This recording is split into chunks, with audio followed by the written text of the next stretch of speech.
A ditadura militar, ou Quinta República Brasileira, foi o regime instaurado em 1º de abril de 1964 e que durou até 15 de março de 1985, sob o comando de sucessivos governos militares. De caráter autoritário e nacionalista, teve início com um golpe militar que derrubou o governo de João Goulart, o então presidente democraticamente eleito. A ditadura atingiu o auge de sua popularidade na década de 70 com o milagre econômico, no mesmo momento em que o regime censurava todos os meios de comunicação do país e torturava e exilava dissidentes. E é neste momento triste de violação dos direitos humanos no Brasil que se passa a nossa história de hoje. Olá, esse é o canal do Serpan e esse é o Mistérios da História. Hoje vamos falar de Zuzu Angel. Ela nasceu no dia 5 de junho de 1921, em uma família humilde de Curvelo, Minas Gerais. Mudou-se ainda na infância para Belo Horizonte, onde começou a ajudar os pais na despesa de casa, ajudando sua mãe a costurar para fora. Sua brincadeira na infância era criar modelos de manequins fazendo roupas para as primas e para as bonecas delas. Anos depois, sua família mudou-se para Salvador e lá, Zuzu passou a sua adolescência e juventude. O berço de toda a cultura afro-brasileira saltou aos olhos de Zuzu, com suas cores vibrantes, trazendo a grande influência em sua arte. Pioneira na moda brasileira, Zuzu fez sucesso principalmente nos Estados Unidos. Em 1939, foi morar sozinha no Rio de Janeiro, em busca de reconhecimento profissional e independência financeira. Na capital fluminense, passou a trabalhar por conta própria, costurando roupas da vizinhança, até conseguir emprego registrado como costureira em um ateliê de moda, só tendo a oportunidade de iniciar seus trabalhos como estilista nos anos 50, quando começou a desenhar modelos de roupas e costurá-los, principalmente para alguns familiares e amigos próximos. Em 1940, Zuzu conheceu o americano Norman Angel Jones, quando estava visitando a casa de seus pais em Belo Horizonte. A partir dessa amizade, iniciou um relacionamento amoroso com ele e se casou em 1943, voltando a viver em Belo Horizonte. Após 2 anos morando na capital mineira, Zuzu e o marido mudaram-se para o Rio de Janeiro e após 6 meses foram viver em Salvador, onde Zuzu engravidou e deu à luz ao seu primeiro filho, chamado Stuart Angel Jones, nascido em 1947. Em 1948, voltaram a viver no Rio de Janeiro, onde fixaram residência. Em 1949, nasceu sua filha Hildegard Angel Jones e em 1952 veio ao mundo a caçula Ana Cristina Angel Jones. Devido a constantes divergências conjugais, em 1960, Zuzu e Norman desquitaram-se. Ela manteve sua assinatura de casada Angel Jones em seu nome artístico. No início dos anos 70, após muitos anos trabalhando como costureira e estilista, investiu suas economias que juntou uma vida toda na abertura de uma loja de roupas em Ipanema, conseguindo êxito. Seu estilo misturava renda, seda, fitas e chitas com temas regionais e do folclore, com estampados de pássaros, borboletas e papagaios. Zuzu também trouxe para a moda pedras brasileiras, fragmentos de bambu, de madeira e conchas. Sempre muito dedicada ao trabalho e trabalhando muito, com os anos de clientela fez algumas amizades importantes na zona sul do Rio de Janeiro e, através de ajuda de pessoas ricas e bem-intencionadas que reconheciam seu trabalho, teve a oportunidade de expandir seus negócios e começou a realizar desfiles de moda nos Estados Unidos da América. Nestes desfiles, sempre abordou a alegria e riqueza de cores da cultura brasileira, fazendo sucesso no universo da moda daquela época. Suas roupas eram bem costuradas e muito coloridas, pois ela passou a, além de costurar e desenhar, pintá-las. O Angel, de seu sobrenome artístico, passou a ser uma das marcas registradas de suas criações. Foi ela quem trouxe para o Brasil e popularizou no universo da moda nacional o termo fashion designer. Na virada dos anos 60 para os anos 70, Stuart Jones, filho de Zuzu e então estudante de economia, passou a integrar as organizações de esquerda que combatiam a ditadura militar no Brasil, filiando-se ao MR8, grupo guerrilheiro de ideologia socialista do Rio de Janeiro. Preso em 14 de abril de 1971, Stuart foi torturado e morto pelo Centro de Informações da Aeronáutica no aeroporto do Galeão e dado como desaparecido pelas autoridades. A partir daí, Zuzu dá início a um confronto direto contra o regime militar pela recuperação do corpo de seu filho, envolvendo os Estados Unidos, país de seu ex-marido e pai de Stuart.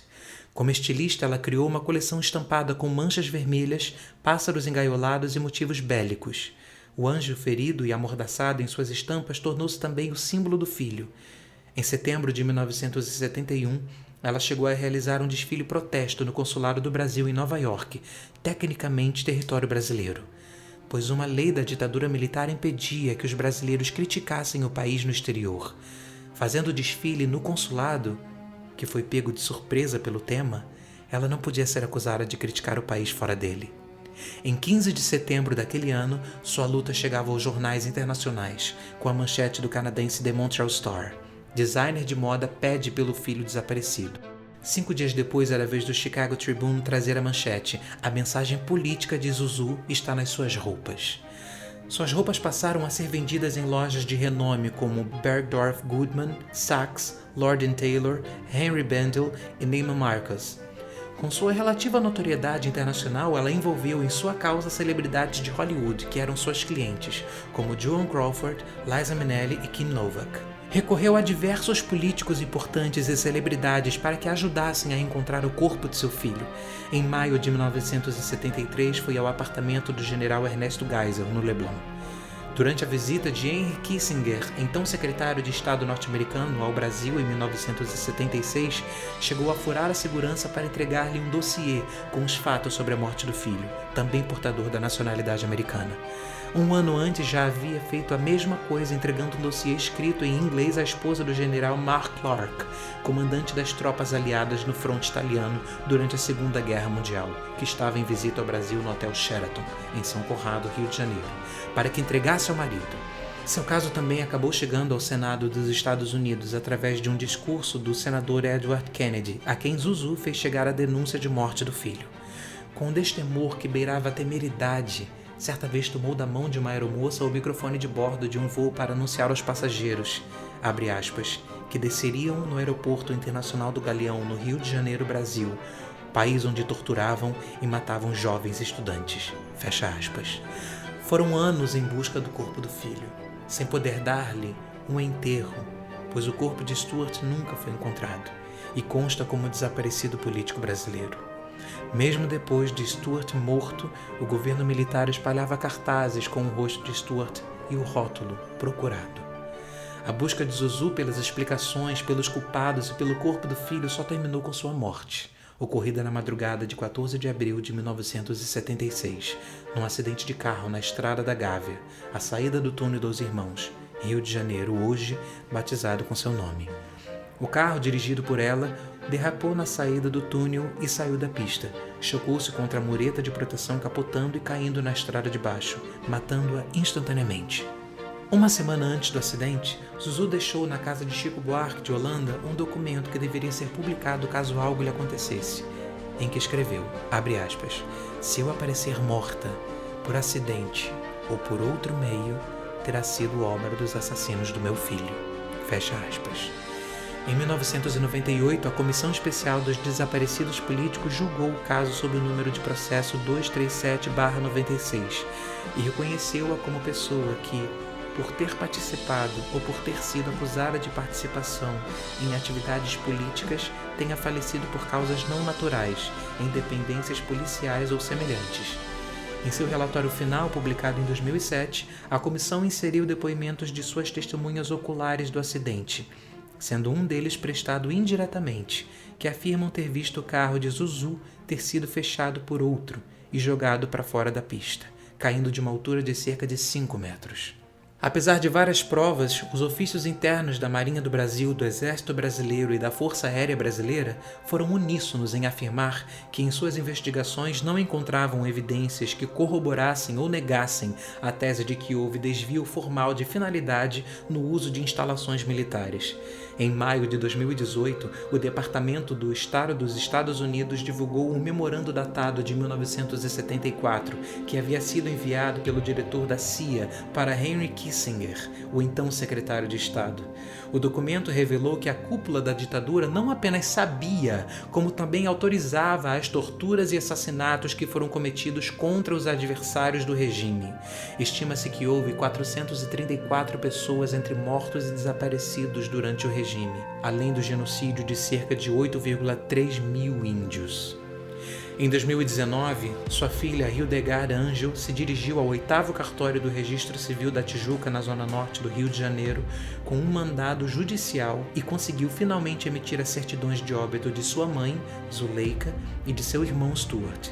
As causas das mortes foram atestadas como morte não natural, violenta, causada pelo Estado brasileiro no contexto da perseguição sistêmica e generalizada à população identificada como opositora política ao regime ditatorial de 1964 a 1985. Zuzu entregou seu talento indagador ao mundo que lhe arrancou seu filho. Suspirou por cada costura uma vida repleta de gritos que não podiam ser ouvidos, mas que emergiam por meio de sua arte. Trouxe tanto orgulho ao país que lhe cortou as 2 asas. O anjo vagou sem medo pelas mentiras que lhe tentavam calar os pensamentos. Em um mundo suspenso de injustiças veladas, ela teve coragem de procurar, se deixar ver, pois era a única coisa que lhe dava o senso de mãe que foi arrancado dela. Suas ideias permanecem vivas na arte e na lembrança da mãe que quis abraçar o próprio filho mais uma vez em forma de despedida, e que com seus próprios ideais foi até o fim. Essa foi a história de Zuzu Angel. Se você gostou do vídeo, deixe o seu comentário, sua curtida e não deixe de seguir o canal para mais vídeos como este. Até a próxima!